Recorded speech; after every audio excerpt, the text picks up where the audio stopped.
வாசிக்கலாம் ஒரு வசனத்தை. 1 தெசலோனிக்கர் புத்தகம் 5ஆம் அதிகாரம் 23ஆம் வசனத்தை வாசிங்க. சமாதானத்தின் தேவன் தாமே, சமாதானத்தின் தேவன் தாமே உங்களை முற்றிலும் பரிசுத்தமாக்குவாராக. உங்களை என்ன ஆக்குவாராக? முற்றிலும் பரிசுத்தம். சமாதானத்தின் தேவன் தாமே உங்களை முற்றிலும் பரிசுத்தமாக்குவாராக. எங்க முற்றிலுமா? ஆவி, ஆத்மா, சரீரம் முழுவதும் நம்முடைய கர்த்தராகிய இயேசு கிறிஸ்து வரும்போது குற்றமற்றதா இருக்கும்படிக்கு காக்கப்படுவதாக. ஹல்லேலூயா. ஹல்லேலூயா. இங்க போட்டிருக்கு, என் தேவன் தாமே உங்களை முற்றிலும் பரிசுத்தமாக்குவாராக. ஆங்கில வேதாகமம் எப்படி சொல்லுதுன்னா முழுமையாக்குவாராகன்னு போட்டிருக்கு. என்ன ஆக்குவாராகன்னு போட்டிருக்கு. அப்ப தேவ சித்தம் என்னது? நீங்கள் ஒவ்வொருவரும் என்ன ஆகுவது தேவ சித்தம்? சொல்லுங்க சத்தத்தை உயர்த்தி. நீங்கள் முழுமையா இருப்பது தேவ சித்தம். எதுல முழுமையா? வெறும் ஆவியில மட்டுமா? இல்ல, உங்கள் ஆத்துமாவில் நீங்கள் முழுமையா இருக்க தேவன் விரும்புகிறார். ஆத்துமாவில மட்டும் இல்ல. நல்லா தெரிஞ்சுக்கோங்க, பல கிறிஸ்தவர்கள் முட்டாள்தனமா நம்புற ஒரு காரியம் என்ன அப்படின்னா, சபைக்கு வர்றது ஏதோ வெறும் ஆவிக்குரிய வாழ்க்கைக்கு மட்டும் நம்ம நினைச்சுக்கிறோம். இல்லைங்க, உங்கள் சரீரத்தின் மீதும் அவர் கரிசனையுடையவராக இருக்கிறார். உங்கள் மாம்ச வாழ்க்கையின் மீதும் தேவன் கரிசனையுடையவராக இருக்கிறார். இந்த பூமியிலும் தேவன் உங்களை ஒரு வெற்றிகரமான வாழ்க்கை வாழ தேவன் விரும்புகிறார். இன்ஃபேக்ட் ஆண்டவர் சொல்ல போனால் பரலோக வாழ்க்கைக்கு ஒரு அடையாளமாக தான் இந்த பூமியின் வாழ்க்கையை தேவன் கொடுத்திருக்கிறார். அவர் சொல்றார், இந்த உலக பொருளை நீ உண்மையாலனா மெய்ப்பொருளை நீ காண்பது அரிதுன்றார் ஆண்டவர். இங்கிருந்து உங்களை பரலோகம் கொண்டு போறதுதான் தேவ சித்தம்னா உங்களை நேராக பரலோகத்திலே சிருஷ்டித்திருக்கலாம்ல. எதுக்கு இங்கே போட்டு அப்புறம் இங்கேருந்து ஒரு பாஸ் எடுத்து திருப்பி அங்கே போய் எதுக்குங்க இந்த தேவையில்லாத வேலை? அவர் சொல்றாரு, பரலோகத்திலே உமது சித்தம் உண்டாகுவது போல எங்கேயும் உண்டாகுவதாக. அப்ப இந்த பூமியில கர்த்தர் ஒரு நோக்கத்தை உங்களுக்கும் எனக்கும் வைத்திருக்கிறார். உங்கள் சரீரத்துக்கு தேவன் வைத்திருக்கிறார். உங்களை கொண்டு தேவன் வைத்திருக்கிறார். உங்களுக்கென்று தேவன் வைத்திருக்கிறார். நான் சொல்றது எத்தனை பேருக்கு புரியுது? வெறும் ஆவியில ஆத்மாவில மட்டும் இல்லைங்க, உங்க சரீரமும் முழுமை அடைய வேண்டும் என்று தேவன் விரும்புகிறார். ஹல்லேலூயா. எத்தனை பேர் விரும்புறீங்க, ஆண்டவரே ஆவிக்குரிய வாழ்க்கையிலையும் வேற லெவலில் இருக்கணும், ஆத்மாவிலையும் வேற லெவலில் இருக்கணும், சரீரத்திலையும் வேற லெவலில் இருக்கணும். யார் நம்மளை பார்த்தாலும் எப்படிப்பா இப்படி 100% லைஃப் வாழ்றீங்க நம்மளை பார்த்து 4 பேர் கேட்கணும். அப்படிப்பட்ட ஒரு வாழ்க்கை வாழ்வதற்கு தான் தேவன் உங்களை குறித்து என்னை குறித்து வைத்திருக்கிற சித்தமாக இருக்கிறது. சரி, இந்த வாழ்க்கை வாழ்றதெல்லாம் சரிதான். ஆனால் எப்படி ஆவியிலையும் சரி, சரீரத்திலையும் சரி, ஆத்மாவிலையும் சரி, எப்படி நான் ஒரு முழுமையான மனிதனாக நான் வாழுவது, எப்படி நான் முழுமைக்கு நேராக செல்லுவது அப்படின்னு நீங்கள் கேட்டிங்கன்னா, பைபிளில் அதற்கென்றுதான் ஒரு வசனம் இருக்கிறது. 3 யோவான் புஸ்தகம் 2ஆம் வசனம் சொல்லுது. 3 யோவான் 2 சொல்லுது, பிரியமானவனே, உன் ஆத்துமா வாழ்வது போல நீ எல்லாவற்றிலும் வாழ்ந்து என்னவா இருப்பாய்? சுகமாய் இருக்கும்படி. ஒரு மனிதனுடைய ஆத்துமா வாழ்ந்தால்தான் அவன் வாழ்வின் அனைத்து பகுதியிலும் அவனால் வாழ சுகமாக இருக்க முடியும். ஆத்துமா வாழாமல் உங்கள் ஆவியிலும் நீங்கள் சுகத்தை பார்க்க முடியாது, உங்கள் சரீரத்திலும் நீங்கள் எதை பார்க்க முடியாது. இந்த ஆத்துமா என்றால் என்ன தெரியுமா? என்னப்பா இந்த சர்ச்சுக்கு வந்து ஆத்துமா ஆத்துமா ஆத்துமா ஆத்துமான என்னங்க? சில பேருக்கு இந்த ஆத்துமா மீட்பு, ஆத்துமாக்களை தேடி போகிறோம் அப்படின்னா கூட அந்த வார்த்தைக்கான சரியான அர்த்தம் தெரியாதனால தான் சபை அதில் போராடிக்கிட்டே இருக்கு. ஆத்துமா என்றால் அது 3 காரியங்களை காட்டுகிறது. ஒன்று நம்முடைய மைண்ட், எண்ணம். Mind, will and emotion. எண்ணம், சித்தம், விருப்பம். ஒரு மனிதன் இன்றைக்கு நடத்தப்படுவதே இந்த 3 காரியங்களால் தான். ஹல்லேலூயா. எண்ணம் போல் வாழ்க்கைன்றோம்ல, எண்ணத்தை போல வாழ்க்கை. ஒரு மனுஷன் எதை எண்ணுகிறானோ அதை தான் அவன் விருப்பப்படுவான். அவன் எதை விருப்பப்படுகிறானோ அதுதான் அவன் செய்கிறதா இருக்கிறது. ஸோ ஒரு மனுஷனுடைய நடைகளை தீர்மானிக்கிறதே 3 காரியங்கள் தான். அது என்னன்னா எண்ணம், சித்தம், விருப்பம். Mind, will and emotion. Emotion உணர்ச்சிகள். எண்ணம், சித்தம், உணர்ச்சி. ஹல்லேலூயா. இப்போ கர்த்தர் சொல்றாரு, இந்த எண்ணமும் உனக்குள்ள இருக்கிற எண்ணங்கள், உனக்குள்ள இருக்கிற விருப்பங்கள். இந்த வில் என்பது விருப்பத்தையும் சொல்லலாம், இல்லது சித்தம் என்று கூட சொல்லலாம். உனக்குள் இருக்கிற எண்ணம், உனக்குள் இருக்கிற சித்தம். ஹல்லேலூயா. அப்புறம் என்ன சொன்னேன்? உணர்ச்சி. உன்னுடைய உணர்வுகள் நன்றாக இருந்தால், என்னவா இருந்தால்? நன்றாக இருந்தால் உன் வாழ்வே நல்லா இருக்கும் என்று ஆண்டவர் சொல்லுகிறார். உலகத்தில் வந்து எண்ணம் போல் வாழ்க்கைன்னு சொல்கிறதுல எந்த தப்பும் கிடையாதுங்க. அது 100க்கு 100 உண்மை. பக்கத்தில் சொல்லுங்கள், எண்ணம் போல் தான் வாழ்க்கை. எண்ணம் நல்லா இருந்துச்சுன்னா வாழ்க்கை நல்லா இருக்கும். நீங்கள் விருப்பப்படுறது நல்லதாக இருந்துச்சுன்னா உங்கள் வாழ்க்கை நல்லதாக இருக்கும். உங்கள் உணர்வுகள் நல்லதாக இருந்துச்சுன்னா உங்கள் வாழ்க்கை நல்லதாக இருக்கும். ஹல்லேலூயா. ஆண்டவர் சொன்னார், நான் உனக்கு முன்னாடி ஆசீர்வாதத்தையும் சாபத்தையும் ஜீவனையும் மரணத்தையும் என்ன பண்ணுறேன்? வைக்கிறேன். நீ பிழைத்து பெருகும்படிக்கு நீ என்னத்தை தெரிஞ்சுக்கோ? என்னத்தை தெரிஞ்சுக்கோ. அப்போ மனிதனை பிதாவாகிய தேவன் ஒரு சுய சித்தத்தோடு தேவன் படைத்திருக்கிறார். ஒரு சுய எண்ணத்தை தேவன் கொடுத்திருக்கிறார். ஒரு சுய உணர்வை தேவன் கொடுத்திருக்கிறார். இந்த எண்ணத்தையும் இந்த விருப்பத்தையும் இந்த உணர்வையும் தேவன் உங்களுக்கென்று காட்டுகிற அந்த நல்ல பாதைக்கு நேரம் நீங்கள் திருப்பும் போது அது உங்கள் வாழ்வின் ஆவியிலும் அது உங்கள் வாழ்வின் சரீரத்திலும் அது மாற்றங்களை கொண்டு வரக்கூடியதாக அது இருக்கிறது. உங்கள் நெஞ்சில் கை வச்சு சொல்லுங்கள், என்னுடைய ஆத்மாவின் மாற்றமே என்னுடைய வாழ்வின் மாற்றம். ஆத்துமா என்று சொல்லும் போது வேற எதுவும் இல்லை, உங்கள் மனது. சரிங்களா? என்னது ஆத்துமா என்றால்? உங்கள் மனது, இருதயம் அல்ல, உங்கள் மனது. இந்த மனதுக்குள்ள தான் 3 காரியங்கள் இருக்கு. என்ன நான் சொன்னேன்? எண்ணம், சித்தம், உணர்ச்சி. சொல்லுங்க, எண்ணம், சித்தம், உணர்ச்சி. சொல்லுங்க, பிரியமானவனே, உன் மனது வாழ்வது போல நீ எல்லாவற்றிலும் வாழ்ந்து சுகமாயிருப்பாய். மனசு நல்லா இருந்தா வாழ்க்கை என்னவா இருக்கும்? சொல்லுங்க, மனசு நல்லா இருந்தா நான் ஆவியிலையும் நல்லா இருப்பேன், நான் சரீரத்திலையும் நல்லா இருப்பேன். ஹல்லேலூயா. நீங்க பல பேரால ஜெபம் பண்ணவே முடியல, கர்த்தரோட இணையவே முடியல. ஏன் தெரியுமா? என்ன நல்லா இல்லை? சத்தமா சொல்லுங்க. இன்னைக்கு பல பேரோட குடும்பத்தோட இணைய முடியல, குடும்பத்தில் ஒத்து போக முடியல, தனிப்பட்ட வாழ்க்கையில் சில காரியங்களை ஜெயிக்க முடியல. அதற்கு காரணம் என்ன நினைக்கிறீங்க? சொல்லுங்க, மனசு சரியில்லை. மனசு சரியில்லை. அதான் பிசாசோட டார்கெட் என்றைக்குமே உங்கள் சரீரம் கிடையாது. பிசாசோட டார்கெட்டே உங்கள் மனசு தான். அங்கே ஏறி உக்காண்டானா போதும், வாழ்க்கையின் எல்லா பயிலும் உங்களை அடித்து காலி பண்ணிடலாம். ஹல்லேலூயா. ஸோ மனது, உங்கள் மனதை நீங்கள் எதற்கு திறக்கிறீர்களோ, வசனம் சொல்லுது, அவன் இருதயத்தின் நினைவுகள் என்ன எப்படியோ அப்படியே அவனும் இருக்கிறான். ஹல்லேலூயா. நீதிமொழிகள் 23:7 சொல்லுகிறது, அவனுடைய இருதயத்தின் நினைவுகள் எப்படியோ அப்படியே. ஸோ ஒரு மனுஷனுடைய இருதயம் என்னவா இருக்குதோ அதுதாங்க அவன் வாழ்க்கையை. ஸோ ஒரு வசனத்தை நான் வாசிக்க விரும்புகிறேன். வாசிங்க, ஏசாயாவின் புஸ்தகம் 55ஆம் அதிகாரம், அதில் 2-3 வசனங்கள் வாசிங்க. ஏசாயா 55:2-3. நீங்கள் அப்பம் அல்லாததற்காக பணத்தையும் திருப்தி செய்யாத பொருளுக்காக உங்கள் பிரயாசத்தையும் செலவழிப்பானேன். நீங்கள் எனக்கு கவனமாய் செவி கொடுத்து நலமானதை சாப்பிடுங்கள். அப்பொழுது உங்கள் ஆத்துமா கொழுப்பான பதார்த்தத்தினால் மகிழ்ச்சியாகும். சத்தம் ஒரு ஹல்லேலூயா சொல்லுங்களேன் பார்க்கலாம். அங்க வசனம் தெளிவா சொல்லுது, நீங்கள் அப்பம் அல்லாததற்கு பணத்தையும் திருப்தி செய்யாத பொருளுக்காக உங்களுக்கு பிரயாசத்தை நீங்க என்ன பண்றீங்க? செலவழிப்பானே. அதுதானே பண்ணிட்டு இருக்கிறோம் இன்னைக்கு. வீட்டில் இன்னைக்கு நம்ம ஆசைப்பட்டு ஒரு பொருளையே வாங்கினாலும் மிஞ்சி போனால் 10 நாள் தான் நம்ம அதை பார்த்து சந்தோஷப்படுவோம். அதுக்கு மேலே அது பழகி போயிடும். அது என்ன ஆகி போயிடும்? அதனால்தான் சாலமோன் சொல்கிறான், மிகப்பெரிய ஒரு ஞானி பெரிய பெரிய அரண்மனைகளை கட்டினான். கட்டி முடிச்சு சில நாளில் சொன்னான், மாயை எல்லாம் மாயை. நிறைய பெண்களை திருமணம் செய்தான். அவன் நினச்சிக்கிட்டான், நிறைய பெண்களை திருமணம் செஞ்சுட்டா சந்தோஷமாக இருந்துடலாம். திருமணம் பண்ணா கடைசியாக ஒரு வார்த்தை சொன்னான், எல்லா மாயை மனசுக்கு சஞ்சலமுமாக இருக்கு. எங்கே சஞ்சலமாக இருக்கான்? பெரிய பெரிய கோபுரங்களை கட்டினான். நல்லா குடிச்சிட்டு சொன்னான், இதால் என்ன பண்ண முடியல? அவன் ஆத்துமாவில் இருக்கிற அந்த ஒரு விரக்தியை அவன் குடி திருப்திப்படுத்த முடியவில்லை, பெண்கள் திருப்திப்படுத்த முடியவில்லை, அவன் ஞானம் திருப்திப்படுத்த முடியவில்லை, அவன் கட்டி வைத்த பெரிய பெரிய பிரமாண்டங்கள் திருப்திப்படுத்த முடியவில்லை. காரணம், உங்கள் ஆத்துமாவை திருப்தியாக்க கர்த்தர் ஒருவரால் மாத்திரமே கூடும்.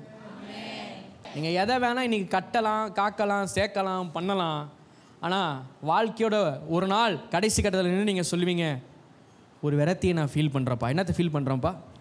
ஆண்டவரை நீங்கள் ஒரு முறை சந்தித்தாலும் அந்த ஒரு சந்திப்பு உங்கள் வாழ்க்கைக்கே அது திருப்தியை கொண்டு வரக்கூடியதாக அது இருக்கிறது. கர்த்தருடைய வார்த்தை ஒன்று உங்கள் வாழ்க்கையில் இடைப்பட்டாலும், அந்த ஒரு வார்த்தை உங்களுக்குள்ள பலனை கொண்டு வந்தாலும், அந்த ஒரு வார்த்தை உங்கள் வாழ்க்கையில் நிரந்தர திருப்தியை கொண்டு வரக்கூடியதாக இருக்கிறது. என்னத்தை கொண்டு வரக்கூடியதாக இருக்கிறது? அதை விட்டுட்டு நீங்கள் பெருசாக வீடு கட்டி பாருங்களேன். 10 நாள் சந்தோஷமாக இருப்பீங்க, 15ஆம் நாள்லேருந்து இன்னொரு வீட்டை கட்ட நல்லா இருக்குமேன்னு என்ன ஆகும்? இந்த உலகத்தினால் நீங்கள் திருப்தி செய்யக்கூடிய எந்த ஒரு பொருளும் உங்களை மீண்டும் மீண்டும் மீண்டும் மீண்டும் உங்களை என்ன பண்ணிட்டு தான் இருக்கும்? அழைச்சிக்கிட்டே தான் இருக்கும். ஒரு முறை குடிச்சு பார்க்குறோம், ஒரு முறை குடித்தோடனே திருப்தி ஆகிட்டோமா? இல்லை, அது மீண்டும் என்ன பண்ணுகிறது? மீண்டும் மீண்டும் மீண்டும் மீண்டும் நம்மை அழைக்கின்றது. குடிக்கிறோம், அந்த நேரம் அப்படியே திருப்தியாக இருக்க மாதிரி இருக்குது. போதை இறங்குச்சுன்னா திருப்பி என்ன ஆகிடுது? திருப்பி விரக்தி வாழ்க்கையில். நான் சொல்கிறேன், வசனம் சொல்லுது, பைபிள் ஆண்டவர் ஒருத்தனை பார்த்து சொல்கிறாரு, நீ எல்லாத்தையும் சேர்த்துக்கிட்டு, என்னத்தை சேர்த்துக்கிட்டு? எல்லாத்தையும் சேர்த்துக்கிட்டு தன் ஆத்துமாவை ஒருவன் நஷ்டப்படுத்தினால் அவனுக்கு லாபம் என்ன? ஹல்லேலூயா. பக்கத்துல பார்த்து சொல்லுங்க, நீ எல்லாத்தையும் சேர்த்துக்கிட்டு நண்பரில் சேர்த்துக்கோ. சொல்லுங்க, நண்பரில் சேர்த்துக்கோ, ஆசீர்வாதமாக இருந்துக்கோ, பெரிய பெரிய உயர்வுக்கு போ. உன் வாழ்க்கையில் நீ என்னென்ன லட்சியம் வச்சிருக்கு எல்லாத்தையும் அடைஞ்சிக்கோ. ஆனால் எல்லாத்தையும் நீ அடைஞ்சிட்டு பக்கத்தில் பார்த்து சொல்லுங்க, உன் ஆத்துமாவை போய் நீ நஷ்டப்படுத்திட்டனா அதனால உனக்கு லாபம் இல்லை. சத்தம் ஒரு ஆமென். நான் திரும்ப திரும்ப சொல்கிறேன், உங்கள் ஆத்துமாவை திருப்தி செய்கிற ஒருவர் அவர் தேவன் மாத்திரமே. ஹல்லேலூயா. யார் மாத்திரமே? தேவன் மாத்திரமே. அங்கே சொல்லுது பாருங்க, அப்பொழுது நான் உங்கள் ஆத்துமா கொழுப்பான பதார்த்தங்களால என்ன ஆகும்? மகிழ்ச்சி ஆகும். அடுத்த வசனத்தை வாசிங்க. உங்கள் செவியை சாய்த்து என்னிடத்தில் வாருங்கள், கேளுங்கள், அப்பொழுது உங்கள் ஆத்துமா பிழைக்கும். ஆத்துமா எப்ப பிழைக்குமா? கேட்கும்போது. சொல்லுங்க, ஆத்துமா எப்ப பிழைக்குமா? கேட்கும்போது ஆத்துமா பிழைக்கின்றது. எதை கேட்கும்போது? கர்த்தருடைய வார்த்தையில் நீங்கள் கேட்கும்போது அந்த கர்த்தருடைய வார்த்தை உங்கள் சரீரத்தில் கிரியை செய்கிறதோ இல்லையோ, உங்கள் ஆவியில் கிரியை செய்கிறதோ இல்லையோ, கர்த்தருடைய வார்த்தை ஒவ்வொரு முறையும் பிரசங்கிக்கப்படும் போதெல்லாம் அது உங்கள் ஆத்துமாவில் கிரியை செய்கிறதா இருக்கிறது. எதில் கிரியை செய்கிறதா இருக்கிறது? அதனால தான் கர்த்தருடைய வார்த்தையை கேட்குற நேரத்தில் தூங்காமல் கேட்கணுன்றது. ஏன்னா கர்த்தருடைய வார்த்தையை நான் கேட்கும்போது அது என் ஆத்துமாவுக்கு பிழைப்பை கொண்டு வருகிறது. ஹல்லேலூயா. கர்த்தர் என்னைக்குமே உங்கள் சூழலை மாற்றுகிறவர் அல்ல, கர்த்தர் அந்த சூழ்நிலையை மாற்றக்கூடியவராய் உங்களை மாற்றுகிறவர். நான் திரும்ப திரும்ப சொல்கிறேன், கர்த்தர் God never fixes any situations. கர்த்தர் எதையும் சரி பார்க்கிறவரோ சீர்திருத்துகிறவரோ அல்ல. ஹல்லேலூயா. செய்வார், ஆனால் செய்து கொண்டே இருக்க மாட்டார். ஆமென். என்ன செய்வார்? ஹல்லேலூயா. காற்றும் புயலும் அடிக்குது, சீஷர்கள் அலறுகிறார்கள். அது முதல் அனுபவம். எந்திரிச்சாரு, புயலையும் காற்று என்ன செஞ்சாரு? அடக்கினாரு. ஆனால் அடக்கின உடனே அடுத்ததை அவர்களை பார்த்து கேட்ட ஒரு வார்த்தை என்னன்னா, ஏன் பயப்பட்டீர்கள்? ஏன் சந்தேகப்பட்டீர்கள்? ஏன் உங்களுக்குள் விசுவாசம் இல்லாமல்? அப்போ கர்த்தர் புயலையும் காற்றையும் அடக்குனது ஒரு பக்கமாக இருந்தாலும் கர்த்தர் இவங்களை ஃபிக்ஸ் பண்ண ட்ரை பண்ணுறார். யாரை ஃபிக்ஸ் பண்ண ட்ரை பண்ணுறாரு? இவர்களை சரி செய்ய விரும்புகிறார். நான் உங்களை மீண்டும் மீண்டும் பார்த்து சொல்கிறேன், என் கர்த்தர் என்றைக்கும் சூழலை திருத்துகிறவர் அல்ல, அவர் உங்களை திருத்துகிறவர். ஹல்லேலூயா. என் கர்த்தர் இன்றைக்கு சூழலை மாற்றுகிறவர் அல்ல, அவர் உங்களை மாற்றி உங்களை கொண்டு சூழலை மாற்றுகிறவராய் அவர் இருக்கிறார். ஸோ எப்படி அவர் என்னை மாற்றுகிறார்னா, என் ஆத்துமாவை மாற்றுகிறதின் மூலமாய் அவர் என்னை மாற்றுகிறார், என் வாழ்வை மாற்றுகிறார், என் வாழ்வை அவர் முழுமையடைய செய்கிறவராய் அவர் இருக்கிறார். ஸோ கர்த்தருடைய வார்த்தையை நான் கேட்கும்போது அது என் ஆத்துமாவை பிழைக்க செய்கிறது. வசனம் சொல்லுது, தாவீதுக்கு அருளிய நிச்சயமான கிருபைகளை உனக்கு நித்திய உடன்படிக்கையாக நான் என்ன பண்ணியிருக்கிறேன்? ஏற்படுத்துவேன். தாவீதுக்கு அருளிய நிச்சயமான கிருபைகள். கைகளை உயர்த்தி சொல்லுங்க, தாவீதுக்கு அருளிய நிச்சயமான கிருபை. சொல்லுங்க, தாவீதுக்கு அருளிய நிச்சயமான கிருபை. எத்தனை பேருக்கு அது தேவை? எத்தனை பேருக்கு அது தேவை?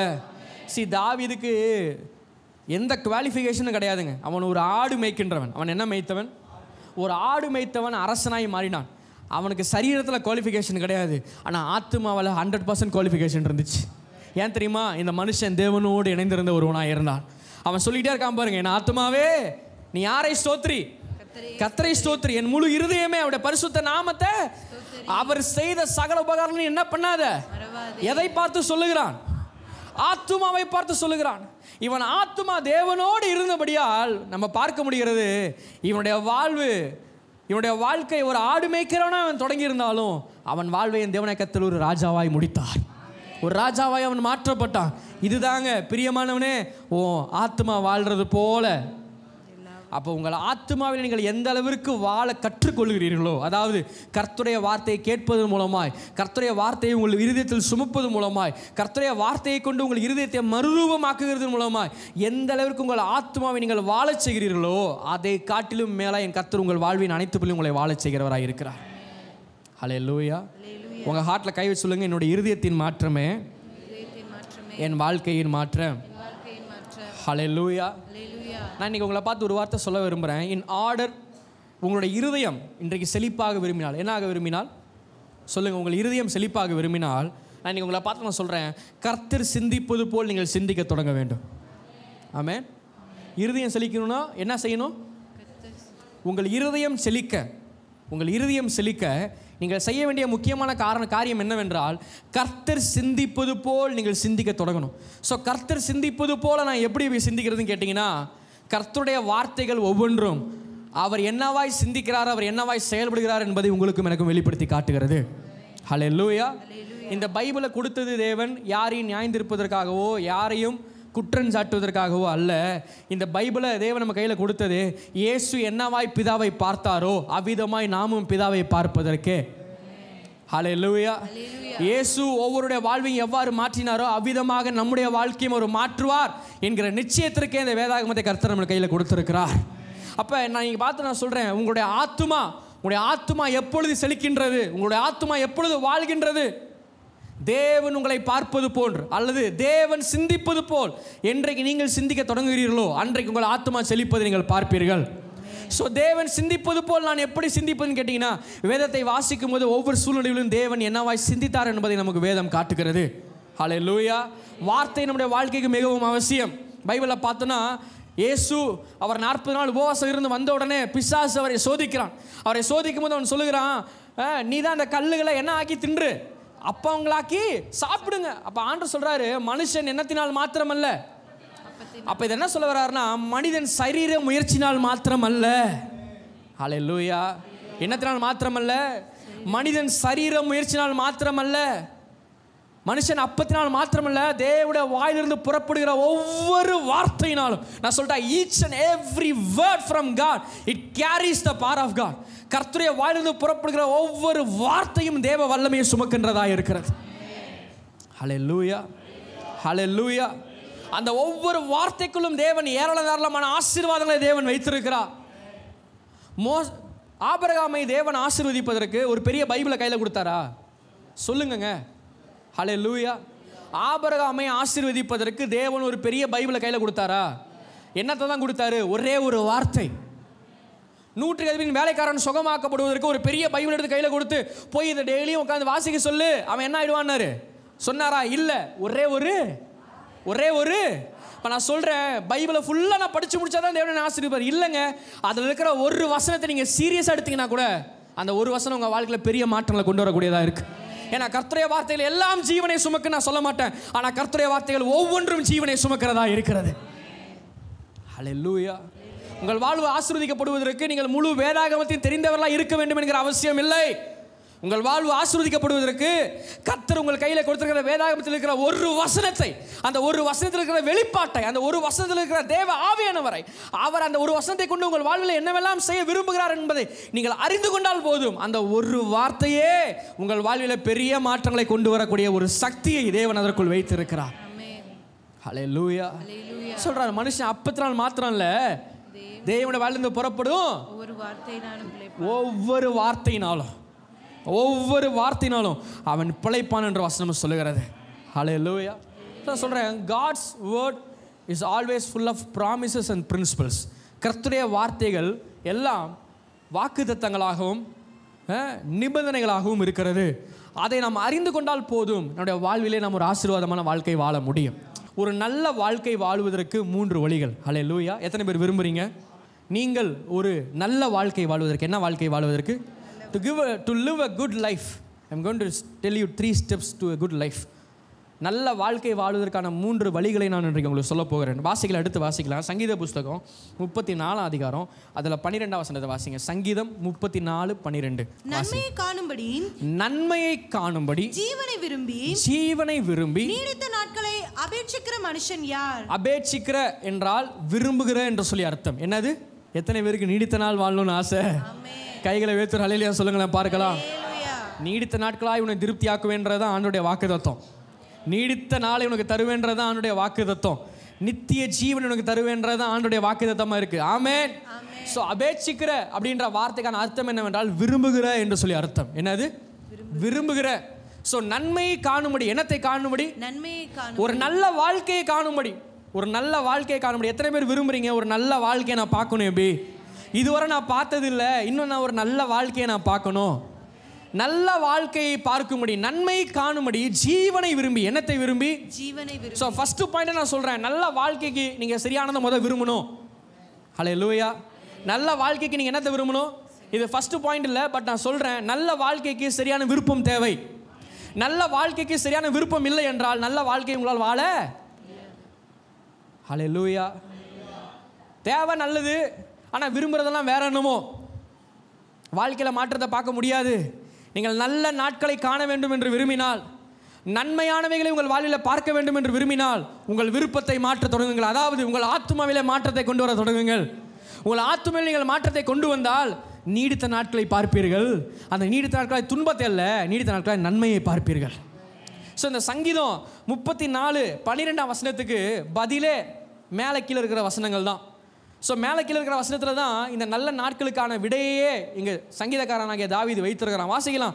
அதில் 11ஆம் வசனத்தை வாசிங்க. 11. பிள்ளைகளே வந்து எனக்கு செவி கொடுங்கள், வந்து எனக்கு செவி கொடுங்கள். கர்த்தருக்கு பயப்படுதலை உங்களுக்கு போதிப்பேன், கர்த்தருக்கு பயப்படுதலை உங்களுக்கு போதிப்பேன். 13ஆம் வசனம். உன் நாவை பொல்லாப்புக்கும், உன் நாவை பொல்லாப்பிற்கும், உன் உதடுகளை கபட்டு வசனிப்புக்கும் விலக்கி காத்துக்கொள். 14. தீமையை விட்டு விலகி, தீமையை விட்டு விலகி நன்மை செய், நன்மை செய். சமாதானத்தை தேடி, சமாதானத்தை தேடி அதை தொடர்ந்து கொள். சத்தம் ஒரு ஹல்லேலூயா சொல்லுங்களேன் பார்க்கலாம். 11ஆம் வசனத்தை வாசிங்க. 11ஆம் வசனம். பிள்ளைகளே வந்து எனக்கு செவி கொடுங்கள், வந்து எனக்கு என்ன கொடுங்கள்? செவி கொடுங்கள், செவி கொடுங்கள். கர்த்தருக்கு பயப்படுதலை உங்களுக்கு போதிப்பேன், கர்த்தருக்கு பயப்படுதலை உங்களுக்கு போதிப்பேன். நீங்க நான் உங்களை பார்த்து நான் சொல்ல முதல் காரியம், ஒரு நல்ல வாழ்க்கை வாழ்வதற்கு, என்ன வாழ்க்கை வாழ்வதற்கு? நல்ல வாழ்க்கை, அதுவும் நீடித்த வாழ்க்கை, நன்மையான ஒரு வாழ்க்கை. இதை நான் பார்ப்பதற்கு நான் செய்ய வேண்டிய முதல் காரியம் என்னவென்றால், நான் கர்த்தருக்கு செவி கொடுக்கிறவனாக இருக்க வேண்டும். யாருக்கு செவி கொடுக்கிறவனாக இருக்கணும்? பக்கத்தில் பா சொல்லுங்க, கர்த்தருக்கு செவி கொடுங்க. கர்த்தருக்கு பயப்படுதலை உனக்கு போதிப்பேன். பயப்படுதல்னா ஆதாம் போய் பழத்தை தின்னுட்டு அப்படியே வெக்கிட்டு தான் பாருங்க, பயந்துட்டு தான் பாருங்க அவர் வரதை பார்த்து. அந்த பயம் கிடையாது, அந்த பயம் வேற. நான் சொல்லிட்டா, தேவ அன்பு ஒரு விதமான பயத்தை வெளிக்கொண்டு போய் இன்னொரு விதமான பயத்தை உள்ளே கொண்டு வருகிறது. ஹல்லேலூயா. தேவ அன்புக்கு நீங்கள் அலோவ் பண்ணும்போது இந்த தேவ அன்பு என்ன செய்யும்னா, ஒன் கைண்ட் ஆஃப் ஃபியரை வெளியே கொண்டு போகும். அதாவது தேவன் என்ன நேசிக்கல, தேவன் என்ன வெறுக்கிறார், தேவன் என்ன அடிச்சிடுவார், தேவன் என்ன அழிச்சிடுவார், என்னை யாரும் விரும்பலை, என்னை ஆசீர்வதிக்க மாட்டார், இப்படிப்பட்ட பயத்தை வெளிக்கொண்டு போய் தேவ அன்பு உங்களுக்குள் தேவனை உயர்த்துகிறவராக இருக்கிறார், தேவனை மேன்மைப்படுத்துகிறவராக இருக்கிறார், தேவனின் தலையை நிமிர்த்துகிறவராக இருக்கிறார். ஹல்லேலூயா, ஹல்லேலூயா. ஒரு விதமான பயத்தை வெளியனுப்புகிறது, ஒரு விதமான பயத்தை உள்ளே கொண்டு வருகிறது. ஸோ பைபிளில் எங்கெங்கெல்லாம் தேவ பயம்னு வருகிறதோ அங்கெல்லாம் ஆங்கில வேதாகமத்தில் ரெவரன்ஸ்ன்ற வார்த்தை பயன்படுத்தப்பட்டிருக்கு. ரெவரன்ஸ் என்றால் கனம் என்று சொல்லி அர்த்தம். என்னது? கனம். ஸோ நான் சொல்லிட்டேன், நல்ல வாழ்க்கைக்கு ஃபஸ்ட்டு பாயிண்ட் என்னது? நல்ல வாழ்க்கைக்கு ஃபஸ்ட்டு பாயிண்ட்டு கர்த்தருடைய வார்த்தையை கனம் பண்ணி கேட்கறது தான். பக்கலப்பா சொல்லுங்கள், நல்ல வாழ்க்கைக்கு சொல்லுங்கள், நல்ல வாழ்க்கைக்கு மொத காரியமே கேட்குற வார்த்தையை கனம் பண்ணி கேட்கறது. என்ன பண்ணி கேட்கறது? கனம் பண்ணி கேட்கறது. வாசிக்கலாம் வசனத்தை. நீதிமொழிகள் 9:10 சொல்லுது, கர்த்தருக்கு பயப்படுதலே அது ஞானத்தின் ஆரம்பம். கர்த்தருக்கு பயப்படுதலே என்னவா இருக்கிறது? அப்போ கர்த்தருடைய வார்த்தை நான் கனம் பண்ணும் போது அந்த கர்த்தருடைய வார்த்தை எனக்கு ஞானத்தை கொண்டு வருகிறது. வசனம் சொல்லுது, நீதிமொழிகள் 14:27 சொல்லுகிறது, கர்த்தருக்கு பயப்படுதல் ஜீவ ஊற்று, அதனால் மரண கண்ணிகளிலிருந்து தப்பலாம். அப்போ கர்த்தருடைய வார்த்தையை நான் கனப்படுத்தி கேட்கும்போது அந்த நான் கனப்படுத்தி கேட்கிற கர்த்தருடைய வார்த்தை எனக்குள் என்னத்தை கொண்டு வருகிறதா இருக்கிறது? சொல்லுங்க. அது எனக்குள் ஜீவ ஊற்றாய் மாறுகிறது. அந்த ஜீவ ஊற்று மரண கண்ணிக்கு என்னை தப்புவிக்கிறதா இருக்கிறது. லூக்கா 11:28. அதற்கு அவர் அப்படியானாலும் தேவனுடைய வார்த்தையை கேட்டு அதை காத்துக்கொள்ளுகிறவர்களே அதிக பாக்கியவான்களாய் இருக்கிறார்கள். ஹல்லேலூயா. என்னத்தை கேட்டு? எங்கெல்லாம் தமிழ் பைபிளில் பாக்கியவான்கள்னு வருதோ அதெல்லாம் ஆங்கில வேதத்தில் பிளஸட்னு வருது, ஆசீர்வதிக்கப்பட்டவர்கள்னு வருது. அப்போ கர்த்தருடைய வார்த்தையை கேட்டு அதை காத்துக்கொள்கிறவர்கள் ஆசீர்வதிக்கப்பட்டவர்கள். நான் சொல்லிட்டேன், நல்ல வாழ்க்கைக்கு முதல் பாயிண்ட் என்ன தெரியுமா? கர்த்தருடைய வார்த்தையை நிறைய கேளுங்க. கேளுங்கன்னா நான் கேளுங்கன்னு சொல்லும்போது ஏதோ காதில் வாங்குங்கன்னு நான் சொல்லலை, கேட்கிற வார்த்தையை கடைப்பிடிங்கன்னு நான் சொல்ல வரேன். கேட்குற வார்த்தையை கனம் பண்ணுங்கன்னு நான் சொல்ல வரேன். ஹல்லேலூயா.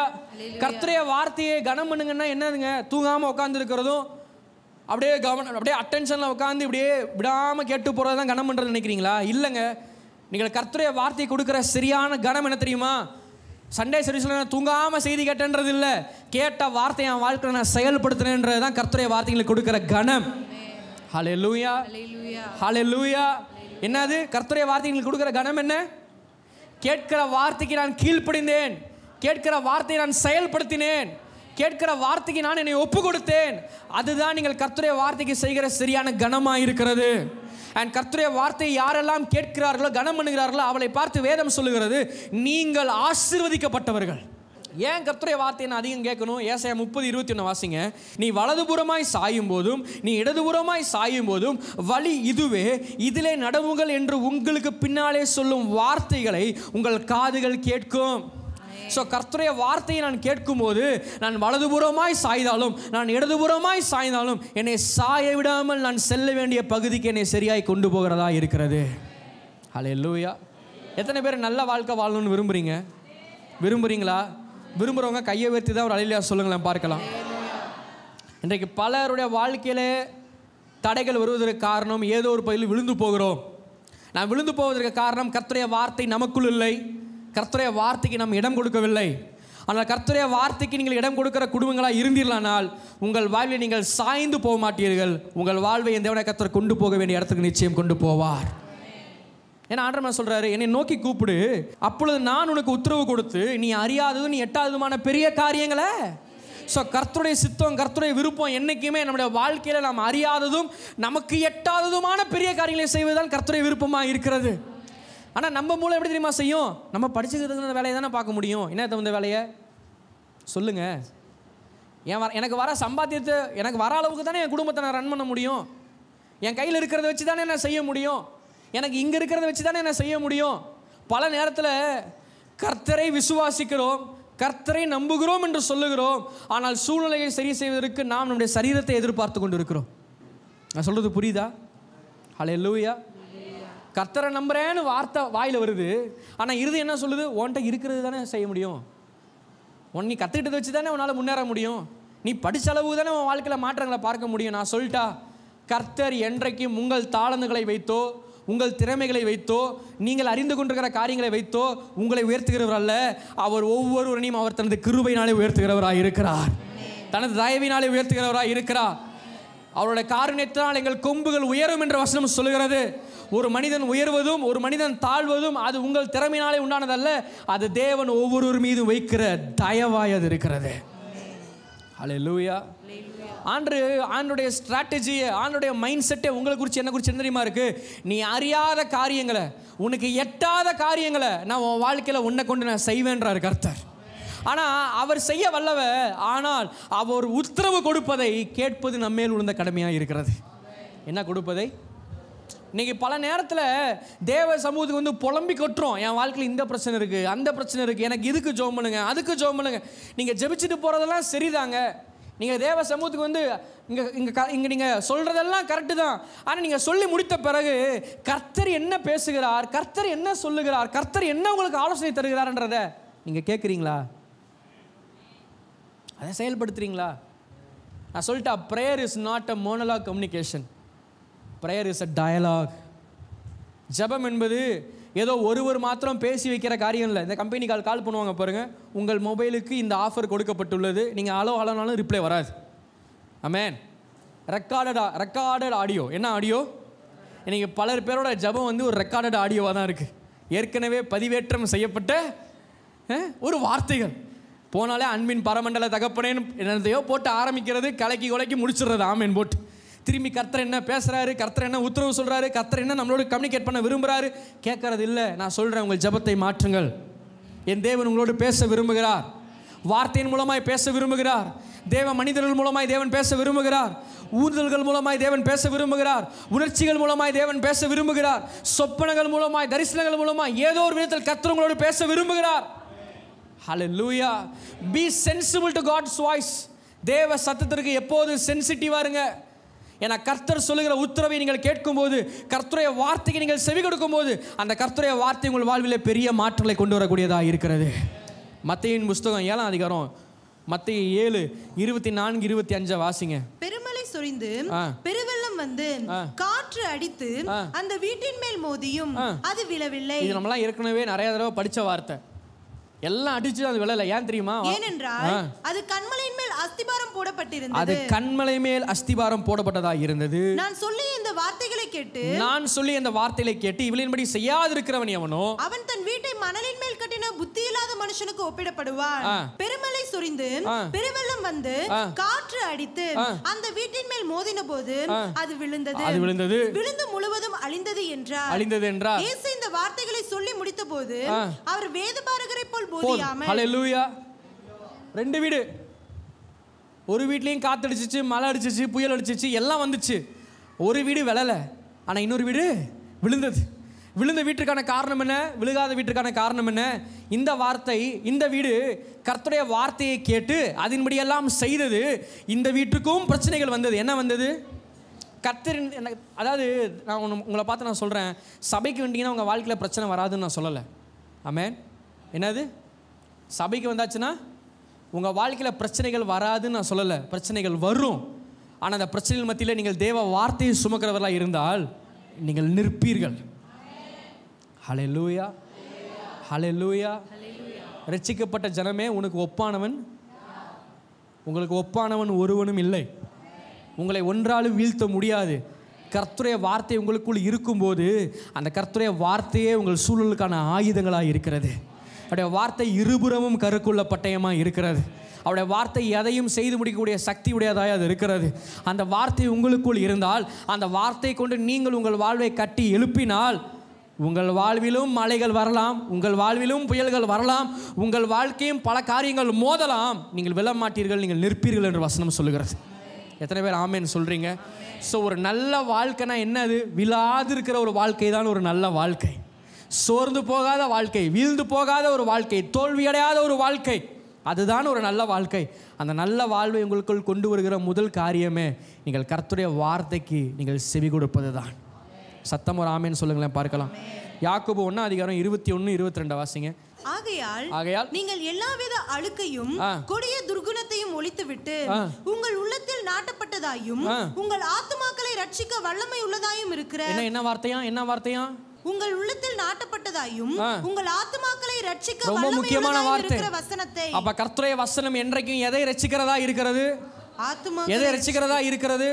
ஒவ்வொரு முறை நீங்கள் கர்த்தருடைய வார்த்தையை கேட்கும் போதெல்லாம் அது உங்கள் மனதை ரட்சிக்கிறது, உங்கள் விருப்பத்தை ரட்சிக்கிறது, உங்கள் சித்தத்தை அது ரட்சிக்கிறது, உங்கள் ஆத்துமாவை ரட்சிக்கிறது. உங்கள் ஆத்துமா ரட்சிக்கப்பட்டால் உங்கள் சரீரம் ரட்சிக்கப்படும், உங்கள் ஆவி ரட்சிக்கப்படும், உங்கள் வாழ்வு ஒரு முழுமையான வாழ்க்கைக்கு நேராய் போகும். சத்தமர் ஆமேன்னு சொல்லுங்களேன் பார்க்கலாம். இப்ப கர்த்தருடைய வார்த்தைக்கு இருக்கிற வல்லமை என்ன? உங்கள் ஆத்துமாவை ரட்சிக்க வல்லமையா இருக்கிற வசனத்தை சாந்தமா என்ன பண்ணிக்கொள்ளுங்கள், ஏற்றுக்கொள்ளுங்கள். ஹல்லேலூயா. சில காரியத்தை மாற்றிக்கோன்னு இங்கிருந்து வார்த்தைகள் வரும், சில காரியத்தை திருத்திக்கோன்னு வார்த்தைகள் வரும், சில வசனங்களில் முன்னேறுன்னு சில வார்த்தைகள் வரும். இப்படி நீ பைபிளை பாரு, இப்படி நீ தேவனை பாரு, இப்படி நீ ஒன்றை பாரு, பலதரப்பட்ட வார்த்தைகள், பலதரப்பட்ட வெளிப்பாடுகளை பிதாவாகிய தேவனுக்கு இருந்து பேசுகிறார். அவர் பேசும்போது அதை சாந்தமாய் நீங்கள் ஏற்றுக்கொண்டால், அந்த சாந்தமாய் நீங்கள் ஏற்றுக்கொள்கிற வார்த்தை உங்கள் ஆத்துமாவிலே ஒரு ரட்சிப்பை கொண்டு வருகிறதா இருக்கிறது. இன்னைக்கு பல பேர் முடங்கினதுக்கு காரணமே உங்கள் சிந்தை சரியில்லாததுனால தான். இன்னைக்கு பல குடும்பங்களை அழிஞ்சு போகிறதுக்கு காரணமே முதல் காரியம் சிந்தை சரியில்லாததுனால தான். என்ன சரியில்லாததுனால? பலருடைய எதிர்காலம் பாதிக்கப்படுறதுக்கு காரணமே உங்கள் சிந்தை சரியில்லாததுனால தான். பக்கத்தில் சொல்லுங்க, வாழ்க்கையில் எல்லாம் சீரழிஞ்சு போகிறதுக்கு முதல் காரணமே உங்கள் சிந்தை தான். ஹல்லேலூயா. நான் சொல்லிட்டா, உங்கள் சிந்தையை நீங்கள் ஃபிக்ஸ் பண்ணாமல் உங்கள் சுற்றி இருக்கிற சூழ்நிலையை எத்தனை முறை நீங்கள் ஃபிக்ஸ் பண்ணாலும் திரும்ப திரும்ப அந்த பிரச்சனை வெடித்து வந்துக்கிட்டு தான் இருக்கும். அதனால தான் சிந்தை மறுரூபம் மிகவும் அவசியம். இந்த உலகத்திற்கு ஒத்த வேஷத்தை நீங்கள் தெரியாமல் தேவனுடைய நன்மை, பிரியம், பரிபூர்ணமான சித்தம் என்ன என்பது பகுத்தறியத்தக்க உங்கள் மனம் புதிதாகிறதுனால என்ன ஆகுங்கள். ஸோ மறுரூபம் ஆகுறது கடைசி. ஆனால் மறுரூபமாகிறதுக்கு முன்னாடி மனசு புதுசாகணும். என்ன புதுசாகணும்? பக்கத்தில் சொல்லுங்க, மனசு புதுசாகணும். மனசுனா என்னது? ஆத்மா புதுசாகணும். ஆத்மா புதுசானதான் வாழ்க்கையில் மறுரூபத்தை பார்க்க முடியும். வாழ்க்கையில் ஆத்மா புதுசாகாமல் இன்னும் எத்தனை வருஷம் கிறிஸ்தவர்களாக நீங்கள் வாழ்ந்தாலும் உங்கள் வாழ்விலே மறுரூபத்தை பார்க்க உங்களால் முடியாது. நான் சொல்கிறேன், உங்கள் ஆத்மாவை மறுரூபமாக்குகிற முதல் காரியம் கர்த்தருடைய வார்த்தை.